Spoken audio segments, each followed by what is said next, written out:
I hope you are doing well. तो आइए हम स्टार्ट करते हैं अपना लेक्चर इलेक्ट्रल स्टडी का।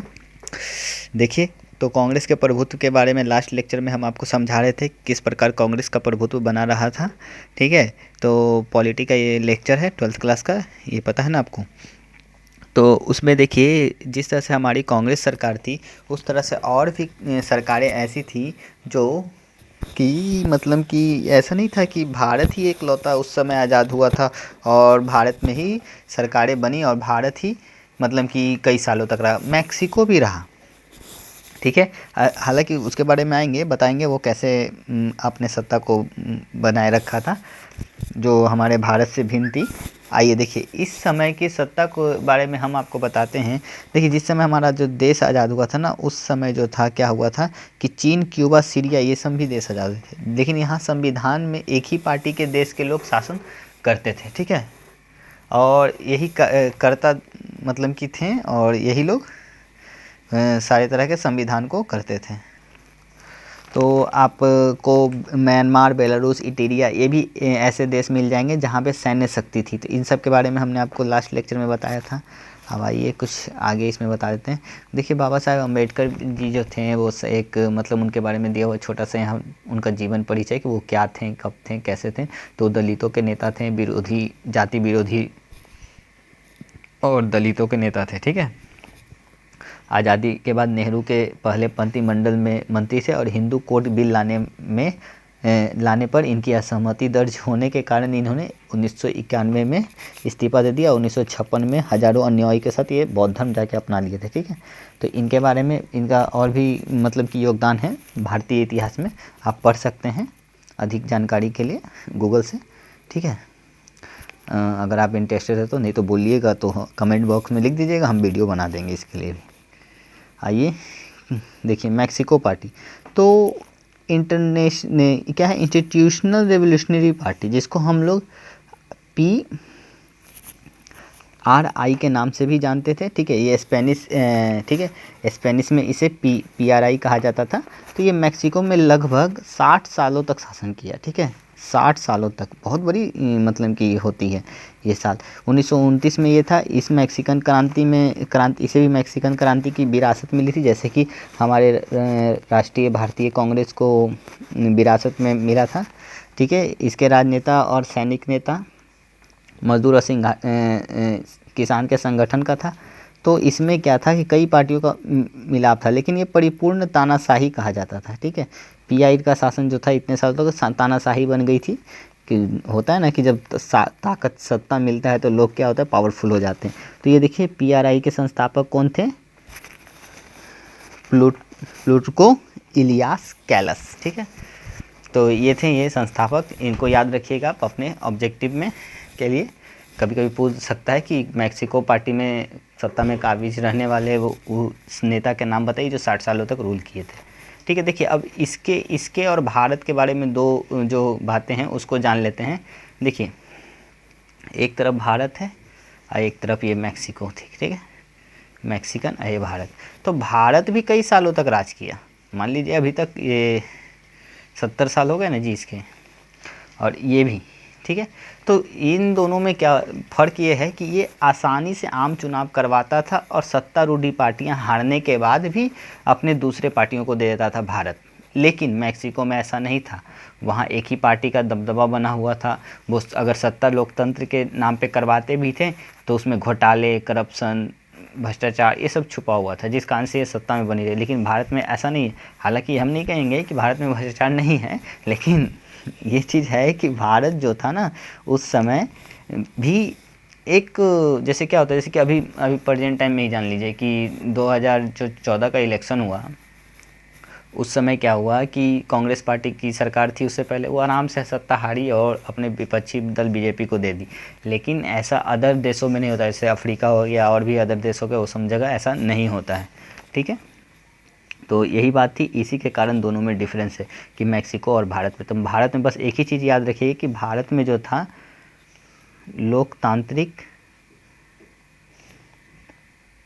लोकतंत्र में विश्वास रखा जाता था और अच्छे से क्या होता था, यहाँ चुनाव प्रक्रिया भी लोकतांत्रिक होती थी। ठीक है, लेकिन मैक्सिको में ऐसा नहीं था, किसी न किसी करप्शन को लेकर चलते थे लोग। आइए आगे देखिए, एक रफ़ी अहमद किदवई के बारे में इस पुस्तक में दिया हुआ है। ये उत्तर प्रदेश के कांग्रेस के नेता थे, प्रांतीय सरकार के मंत्री थे और 1946 में दोबारा मंत्री बने, ठीक है। और ये जो हैं स्वतंत्र भारत के जो क्या थे, पहले मंत्रिमंडल में संचित होने वाले थे। अब कांग्रेस एक सामाजिक और विचारधारात्मक गठबंधन के रूप में किस प्रकार उभरी, इसके बारे में जानते हैं।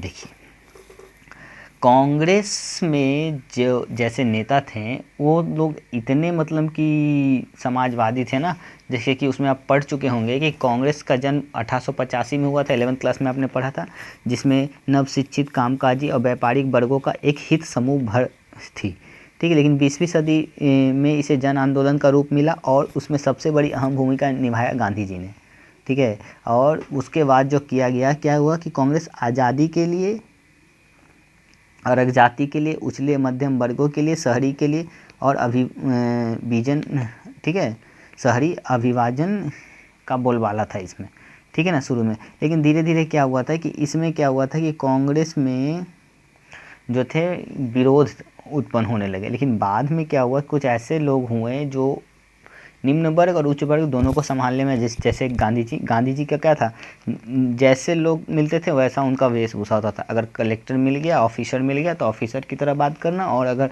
गरीब मिल गया तो गरीब, यही उनमें मतलब कि विषमता देखी जाती थी, जो अमूमन लोगों में नहीं देखी जाती। अगर वो हाई रेटेड है तो वो लो रेटेड से बात नहीं करेंगे, ठीक है। तो इन्हीं सब के कारणों से ये पार्टी बहुत दिन तक पिछड़ी हुई थी। लेकिन गांधी जी के आने के बाद ये नेतृत्वकर्ता बन गई, ठीक है। तो इसका नेतृत्व अब उच्च वर्ग या जाति और पेशेवर लोगों तक ही सीमित नहीं रहा था, ठीक है। और ये मध्यम वर्ग, निम्न वर्ग सबको सम्मिलित कर चुका था, ठीक है। जाति, धर्म, भाषा, अन्य हितों के आधार पर इससे सामाजिक गठबंधन और नुमाइंदगी हो रही थी, समझें भारत की विविधता के बारे में। तो इसमें एक चीज़ और यहाँ पे देखिए साइड में दिया हुआ है, पहले हमने एक ही पार्टी के भीतर गठबंधन देखा, अब पार्टियों के बीच गठबंधन होता देख रहे हैं। इसका क्या मतलब हुआ कि गठबंधन सरकार 1952 से ही चल रही थी। जी हाँ, देखिए कैसे, कहने का मतलब कि कांग्रेस पार्टी जो थी गठबंधन की सरकार तो नहीं थी, लेकिन कांग्रेस में आप ही सोचिए कि कौन नहीं ऐसे लोग सम्मिलित होना चाहेंगे जो नामी हो, मतलब उनका भी नाम बने, उनका भी पहचान हो, ठीक है। इनमें अनेक समूहों की पहचान थी, ठीक है। तो इनमें से अनेक समूहों ने अपनी पहचान को कांग्रेस के साथ एक मेक कर दिया। इस बार से यह भी हुआ कि किसी समूह ने अपनी पहचान को कांग्रेस के साथ हटा लिया, ठीक है, यानी कि वो अलग पार्टी बना लिया, क्योंकि वो कांग्रेस के कुछ मतलब कि समर्थक नहीं थे। तो इसीलिए क्या हुआ था कि अंदर ही क्रांतिकारी, शांतिवादी, कंजर्वेटिव, रेडिकल, गर्मपंथी, नरमपंथी, दक्षिणपंथी, वामपंथी और अन्य धारा के लोग समाहित थे। ये देखिए, तो जाहिर सी बात है कभी ना कभी कुछ ना कुछ तो होगा। तो कांग्रेस एक मंच की तरह थी, तो इसमें पहले सम्मिलित थे लोग, लेकिन बाद में क्या हो कि अलग अलग पार्टियां बनाकर अपनी अनेक संगठन और पार्टियों को कांग्रेस में रहने की इजाज़त थी। लेकिन बाद में ये क्या हुआ कि अलग अलग पार्टियां बन के ये भी चुनाव और सत्ता के लालच में अलग अलग पार्टियां बनाने लगे, और फिर जानते ही आप राजनीति।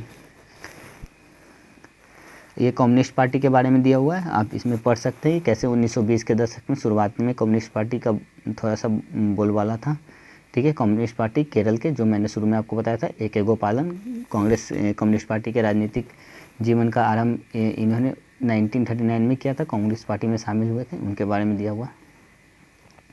आइए अब देखते हैं स्वतंत्र भारत में राजनीति के चैप्टर 2 से ही थोड़ा सा। ये देखिए, गुटों में और तालमेल में सहनशीलता, ये टॉपिक, ठीक है, गुटों में और तालमेल के बारे में। देखिए, कांग्रेस के गठबंदी स्वभाव ने उसके एक असाधारण ताकत दी थी। पहली बात तो यह है कि जो भी आए गठबंधन उसमें उसे अपने में शामिल कर लेता है। इस कारण गठबंधन को अतिवाद रुख अपनाने से बचना होता है और हर मसले पर संतुलन को साध कर चलना पड़ता है। मतलब कि जैसे देखिए, अब आप मतलब कि जान लीजिए कि कोई एक घर है, ठीक है, घर नहीं कह लीजिए, संस्था कर लीजिए, एक ऑर्गेनाइजेशन है, ठीक। तो ऑर्गेनाइजेशन है तो उसमें ये कांग्रेस का ही ऑर्गेनाइजेशन समझिए, तो इसमें ए भी आया, बी भी आया, सी भी आया, डी भी आया, तो सबके अलग अलग विचारधाराएं वगैरह वगैरह होंगे, मतलब कि लेकिन यही कारण रहा कि कांग्रेस में थोड़ी सी अंदर से क्या, तो सुलह समझौते, रास्ते पर चलना, सर्व समावेशी होना गठबंधन विशेषता होती है, यानी कि सबको साथ लेकर चलना पड़ता है। तभी जब तक नेहरू जी रहे साथ लेकर चले। इंदिरा गांधी की भी सरकार में, इंदिरा गांधी की सरकार में थोड़ी सी फूट हुई तो 2 गुटों में बट गया, लेकिन नेहरू जी के टाइम में ऐसा नहीं हुआ। तो ये चीज़ आपको देखने को मिलेगा। उसी के कुछ एग्जाम्पल आपको इधर कुछ फिल्मों के जरिए दिया जा रहा है। सिंहासन एक उसी तरह का फिल्म था, यह मराठी फिल्म था। अरुण साधु के 2 उपन्यास सिंहासन और मुंबई दिनांक पर आधारित। फिल्म में महाराष्ट्र के मुख्यमंत्री पद के लिए होने वाली रसाकसी को दर्शाया गया है, ठीक है। ये फिल्म जो है, फिल्म की कहानी एक पत्रकार दिगु टिप्पणी बयान करता है कि जो दर्शकों के सामने एक मौन सूत्रधार के रूप में आता है, समझे। कहने का मतलब ये है कि फिल्म, उस समय की फिल्म क्या थी, समाज का चेहरा थी, चेहरा। लेकिन आज का फिल्म क्या, एंटरटेनमेंट, सिर्फ एंटरटेनमेंट और कुछ नहीं। इससे नो नॉलेज नो गेन। और उस समय का था कि समाज में क्या चल रहा है, राजनीति में क्या चल रहा है, लोगों में क्या चल रहा है। आप भारत मूवी देख लीजिए, मनोज कुमार की बहुत सारे ऐसे मूवी देख लीजिए, रोटी कपड़ा मकान देख लीजिए, उस समय के बारे में बताएगा। कि वो मदर इंडिया देख लीजिए, कैसे उस समय अकाल पड़ा था, उसके बारे में बताएगा। तो ये उस पहले की फिल्म, लेकिन अभी प्रेजेंट टाइम में तो भाई फिल्म, चलिए क्या बोले उसके बारे में, आइए। तो ये फिल्म के बारे में बताया जाता है। तो पार्टी के अंदर मौजूद विभिन्न समूह गुट कहे जाते थे। तो इन गुटों के कारण ही क्या होता था कि सब धीरे धीरे गुटों का बढ़ाव भी मिला, और कांग्रेस के विभिन्न गुटों ने कुछ विचारात्मक सरोकारों की वजह से बने थे, लेकिन कुछ में बनती नहीं थी, तो फिर वो अलग हो गए। इसी देखिए, अब भारतीय जनसंघ, जो उस समय का भारतीय जनसंघ था, अभी का बीजेपी, ठीक है। आरएसएस का ये एक तरह का विंग था। तो भारतीय जनसंघ की स्थापना कब हुई थी, 1951 में हुआ था। श्यामा प्रसाद मुखर्जी के अध्यक्षता में हुआ था, ठीक है। ये हिंदू महासभा के खोजी जा सकती है, ठीक है। ये स्वयंसेवक के भी। तो जनसंघ, ये जनसंघ को बीच में बंद कर दिया गया था गांधी जी की हत्या के बाद, लेकिन फिर धीरे धीरे इसका हुआ। फिर जनसंघ में भारत और पाकिस्तान को एक करके अखंड भारत बनाने की बात कही गई थी। अंग्रेज़ों को हटाकर हिंदी को राजभाषा बनाने के आंदोलन में यह पार्टी सबसे आगे थी। तो ये धार्मिक और सांस्कृतिक अल्पसंख्यकों को रियायत देने की बात का विरोध किया करती थी। मतलब किसी तरह का छूट वूट नहीं मिलेगा धार्मिक और सांस्कृतिक लोगों को, ठीक है। जैसे कि अल्पसंख्यक को अभी क्या माइनॉरिटी का दर्जा है ना, माइनॉरिटी को ये पक्ष दीजिए, मतलब कि ये दीजिए, हिंदू मेजोरिटी में जहाँ हैं, जहाँ अलग जाति कास्ट धर्म के लोग माइनॉरिटी में, तो उसको रियायत दीजिए, हर तरह की रियायत। तो इन सब के ये विपक्ष थे। अब देखिए, इसी जनसंघ को आगे चल के संभालने वाले सबसे बड़े नेता थे हमारे दीनदयाल उपाध्याय, जो 1916 में इनका जन्म हुआ था, 1968 में इनकी मृत्यु हुई थी। दीनदयाल उपाध्याय का संदिग्ध अवस्था में इनकी मृत्यु हो गई थी। इन्हीं के नाम से अभी फ़िलहाल में एक रेलवे स्टेशन है, मुगल सराय स्टेशन को दीनदयाल उपाध्याय स्टेशन के नाम से परिवर्तित कर दिया गया है। तो आप जानिएगा इनके बारे में। और ठीक है, ये संस्थापक थे भारतीय जनसंघ के, पूर्वकालिक कार्यकर्ता भी, स्वयंसेवक भी रह चुके थे, महासचिव, फिर अध्यक्ष, फिर समग्र मानवतावाद सिद्धांत के प्रणेता। तो ये जनसंघ के बारे में और आप पढ़ सकते हैं इसमें बुक में। अब आइए कुछ पढ़ते हैं, महत्वाकांक्षाएं तो ये था। अब देखिए, एक क्वेश्चन है इधर कि मैं गुटबंदी को एक तरह का रोग समझती थी। ये बोल रही है गुटबंदी क्या है, एक तरह का रोग है, ठीक है, रोग समझती थी, और मानती थी कि इसे दूर किया जाना चाहिए। यहाँ कहीं गई बातों से तो ऐसा लगता है कि जैसे गुटबाजी बहुत अच्छी बात है। जाहिर सी बात है, अगर देखिए सबसे बड़ी बात है, अगर कोई कार्य जैसे कि किसी तरह का संविधान बनाए और वो संविधान अगर गलत भी हो लेकिन अगर चलाने वाले अच्छे हों तो वो संविधान सही है।